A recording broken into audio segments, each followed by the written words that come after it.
Oui, bonjour à tous. J'espère que tout le monde se porte à merveille. Moi, vous avez devant vous Monsieur Mohamed Saïd Atodjinou, le promoteur du village d'Escargot, donc l'entrepreneur agricole. Oui, bonjour monsieur. Bonjour Monsieur Saïd, Comment vous allez? très bien chez vous. Est-ce que vous pouvez vous présenter aux internautes? Moi c'est Monsieur Fofana Badra Ali, âgé de 28 ans. Oui, Monsieur Ali, enchanté de faire votre connaissance. Également. Je voudrais savoir qu'est-ce qui vous a motivé à faire de l'agriculture? Parce que je vois des jeunes qui n'aiment pas l'agriculture, mais qu'est-ce qui vous a motivé? En réalité, comme on le dit dans le dicton, la terre ne trahit pas. Ouais. L'agriculture nourrit son homme, mais moi j'irai encore plus loin en disant que l'agriculture enrichit son homme. Ok. L'agriculture enrichit son homme. Parce que quand vous voyez même aux États-Unis, les plus riches sont les agriculteurs. En Europe, pareil. Voilà. Voilà. Quand on regarde aussi en Afrique, on importe presque tout. Tout. L'Afrique n'est même pas encore autosuffisant alimentaire. Donc c'est pas normal. Donc je dis pourquoi ne pas se lancer dans ce domaine Ouais. pour pouvoir apprendre et les essais et plus tard former même des gens. Quand on regarde par exemple la tomate en Côte d'Ivoire, le kilo part aujourd'hui à les 2 kilos aujourd'hui à Abidjan, ça fait plus que 5400. Ah bon? Oui, En Côte en d'Ivoire? Côte d'Ivoire. Or l'hectare de la tomate, vous avez un rendement moyen de 10 tonnes. Même si vous vendez le kilo à 1000 francs, ça vous fait 10 millions.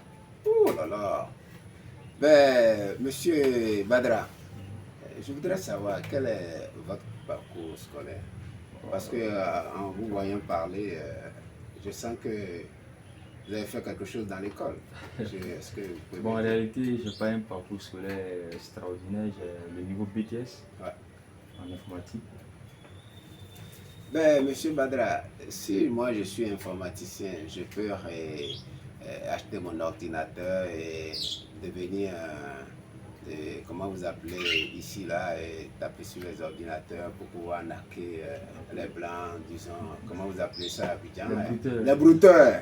Voilà, si tu es informaticien, pourquoi tu ne peux pas aller dans ces domaines? Je ne te dis pas de parce que la majorité des jeunes informaticiens, c'est ce qu'ils font. Bon, la plupart des jeunes qui en acquent sur le net, ils ne sont pas informés. En réalité, l'informatique ne s'apprend pas pour en agir. Voilà. Voilà. On apprend l'informatique pour résoudre des problèmes. Voilà. Par exemple, à Bidon aujourd'hui, avec une application, vous pouvez commander un taxi. Voilà. C'est quelqu'un qui a développé ce logiciel, cette application. En Côte d'Ivoire. Voilà, en Côte d'Ivoire. Donc, le conseil qu'il peut donner à ses producteurs, c'est de se former en informatique, en hacking. Et ça marche déjà à Abidjan? Bon, le montage, non, non, je ne parle pas. Celui qui a le taxi Yango, oui, ça marche très bien. Ah, vous appelez ça comment? Yango. Yango, ok, d'accord. Côte d'Ivoire. Donc, si j'arrive à Abidjan, je peux avec mon ordinateur. Depuis l'aéroport, il suffit de taper là où vous voulez aller, le taxi vient vous chercher. Alors, d'accord, Monsieur Badra, enchanté. Je voudrais savoir, qu'est-ce qui vous a envoyé au Bénin, principalement au Bénin?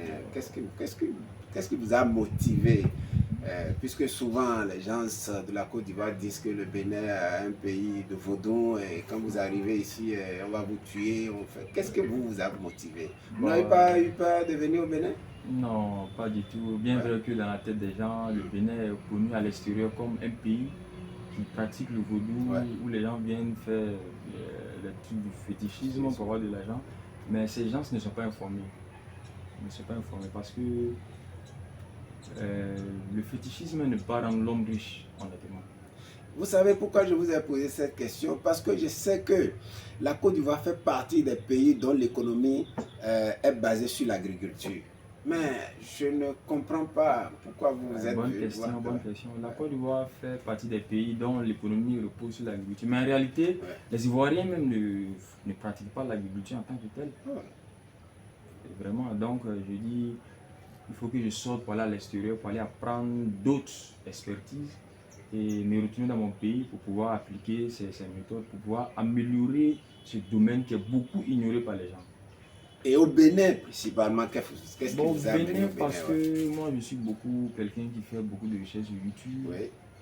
Je n'ai pas trop le temps pour regarder les matchs de foot. Je ne dis pas de ne pas regarder, mais quand je fais mes recherches sur l'agriculture, je tombe beaucoup sur des pages béninoises sur YouTube. Donc, je me dis, mais pourquoi ne pas aller dans ce pays pour aller apprendre, aller voir qu'est-ce qu'ils ont et que la Côte d'Ivoire n'en a pas, et essayer d'améliorer. Mais je voudrais poser une question un peu pertinente. Allez-y, monsieur. Je voudrais savoir qu'est-ce qui vous a motivé à aller vers l'élevage d'escargots, Bonne surtout question. les EGA de l'Afrique, les escargots géants d'Afrique. Bonne question. Oui. Ce qui m'a motivé à pratiquer, ne pas dire embrasser l'élevage d'escargots, c'est que l'élevage d'escargots, c'est une mine échappée. Beaucoup ignorent la pratique de cette activité. Ouais. On a tendance beaucoup à aller ramasser les escargots en forêt en saison pluvieuse. Donc, alors que c'est en train de finir dans les brousses. C'est en train de finir dans la brousse, puisque nous sommes en train même de vendre presque toutes nos forêts. Le développement est en train de faire qu'on est en train de vendre tout le terrain. Et aussi, il y a l'utilisation des produits chimiques qui tuent les escargots. Donc l'espèce même est en voie de disparition. Si nous ne pratiquons pas l'élevage, un bon jour on va s'élever, on va attendre qu'il n'y a plus d'escargots. Et aussi, l'escargot est vraiment un animal qui est vraiment extraordinaire. Tout ce qui est sur l'escargot rapporte de l'argent. La coquille par exemple. Oui. Qu'est-ce que vous pouvez faire avec la coquille? Avec la coquille par exemple, on peut faire la poudre d'escargot parce que c'est très riche en calcium. Voilà.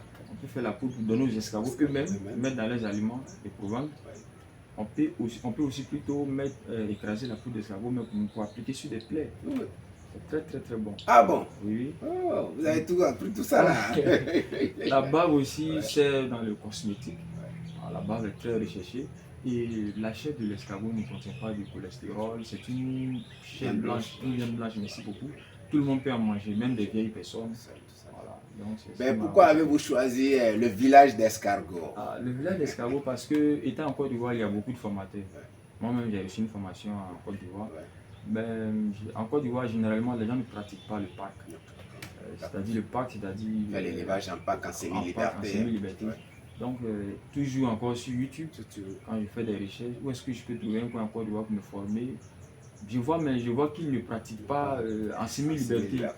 Donc, le YouTube m'envoie sur le Bénin aussi, mais il faut que je parte dans ce pays. Voilà. Et vous avez choisi le village d'escargot? Le village d'escargot parce que ici, nous avons beaucoup de parcs.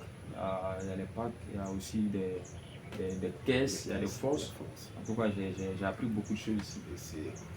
Bon, j'ai appris aussi que vous avez appris à faire votre propre caisse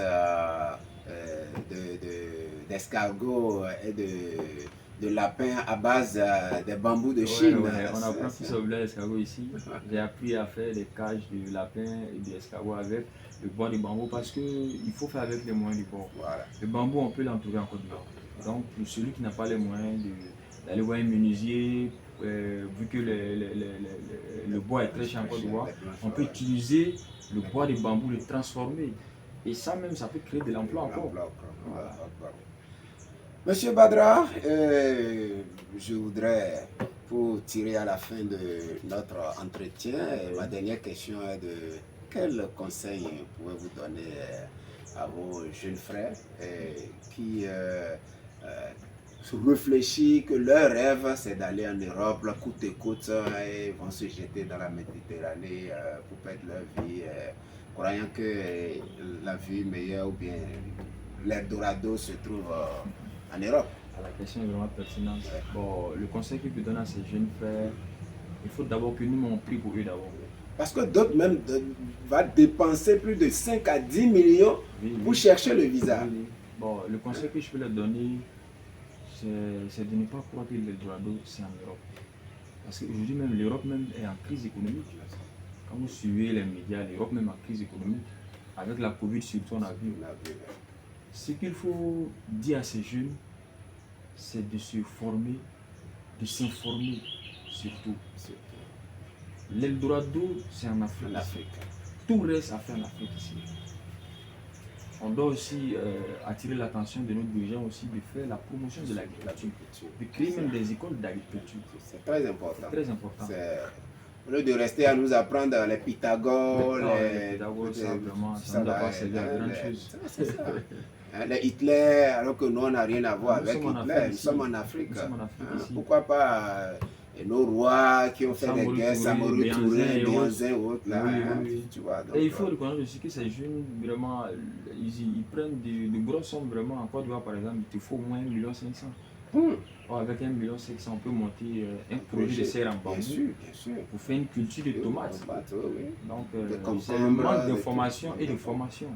Voilà, c'est ce conseil que je peux leur donner, de se former, de s'informer, de ne pas aller uniquement sur les réseaux sociaux pour aller regarder que la musique, aller chercher qu'est-ce qui manque au pays.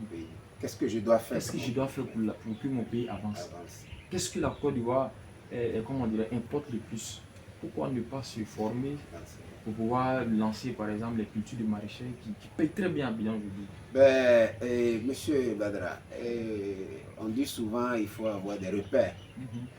Pour vous lancer, vous avez eu des repères, vous avez eu ceux qui sont dans ce bas monde ou bien ces agriculteurs qui vous ont motivé. Vous pouvez me donner l'exemple de ceux-là. Par exemple, je vais parler de l'agriculture d'abord avant de parler de l'élevage.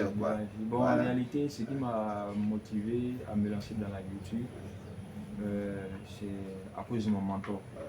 Je suis Aliko Dangote. Ok, voilà. Aliko Dangote. Okay. Dangote du Nigeria. Oui, le milliardaire de l'Afrique. En dollars. J'ai suivi l'une de ses émissions où on lui a demandé, un jeune lui a posé la question, que si il pouvait conseiller un jeune aujourd'hui de se lancer dans le business, quels sont les 2 secteurs d'activité que M. Aliko Dangote allait se lancer. Il a dit simplement que la première activité, c'est les technologies de l'information. Parce qu'aujourd'hui, on ne peut rien sans l'informatique. Tout. Même l'agriculture moderne, ça veut l'informatique. Et il a dit que deuxièmement, c'est l'agriculture. Parce qu'il n'y a pas un domaine dans le monde qui peut te rendre plus facilement millionnaire que l'agriculture. Donc je me suis dit que non, si j'aime quelqu'un, je prends quelqu'un comme mentor, pourquoi ne pas écouter ses conseils. Et si je me suis lancé dans ce domaine, vraiment, je ne regrette pas. Ok, monsieur Badra, et pour l'élevage d'escargots, qu'est-ce qui vous avez parlé de, vous êtes allé sur les réseaux sociaux, vous avez formé, on vous a renvoyé au Bénin pour les parcs. Qui vous a motivé, qui vous a impressionné dans toutes ces vidéos que vous avez regardées sur le Bénin? Le Bénin, bon, c'est bien évidemment vous, c'est Saïd que je suivais beaucoup depuis quelques mois. Merci. Donc, quand vous faites surtout vos calculs, les calculs sont vraiment rationnels. Donc, je vois qu'il y a de quoi se lancer dans ce domaine. Donc, on espère que quand vous allez rentrer, vous allez vous donner à l'agriculture et être notre ambassadeur. Inch'Allah. Voilà, Inch'Allah. Merci beaucoup, monsieur Badra. Je vous en prie. Et donc, vous m'aviez dit que bientôt vous allez finir votre formation et vous allez rentrer en Côte d'Ivoire. On vous souhaite bonne chance. Merci beaucoup. Et bonne continuité. Et on se reverra dans des milliards en dollars. Inch'Allah, bientôt. Merci, Okay, M. Saïd.